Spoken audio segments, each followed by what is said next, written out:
Katrina, so tell us what's happening around you there, and why should the US and other governments be paying attention to all of this?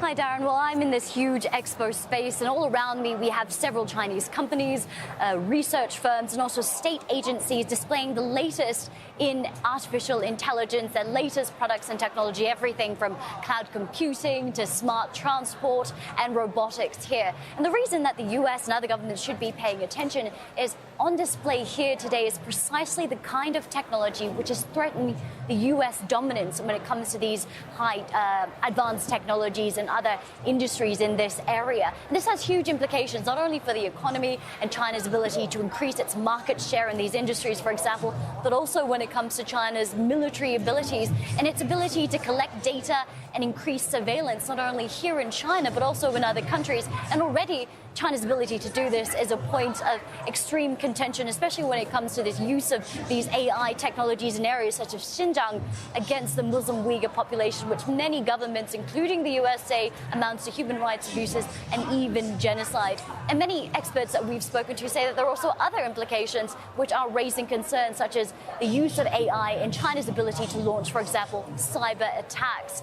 Now, for this reason, we've seen the US place a number of restrictions on more than 100 Chinese technology companies. But Beijing has come out against the US and dismissed these claims, saying that these are overblown threats, that China is primarily using its AI technology for very everyday problems. For example, when it comes to increasing or improving the healthcare system or improving labor-intensive industries, for example, and addressing a shortage of workers there.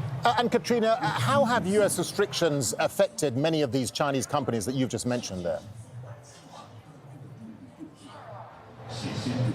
Well, I don't know if you can see, Dan, but I'm standing in front of the pavilion of Huawei, which is China's huge telecommunications giant. And Huawei has been hit by 3 rounds of US sanctions, particularly one that bans its access to crucial US chip technology. And that's really hurt Huawei's bottom line. For the second year in a row, we've seen the company's earnings take a hit in the first quarter. In 2021, it's down by 16%. But it's not all bad.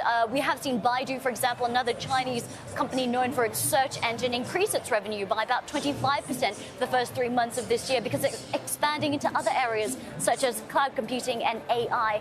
And many experts we've spoken to believe that actually these US restrictions have only served to accelerate China's development when it comes to AI technology, because Beijing is really desperate to wean itself off US technology and increase its own self-sufficiency. And to that end, we've seen Beijing invest billions of dollars into expanding and progressing its AI industries. All right, Katrina Yu live for us there in Tianjin. Katrina.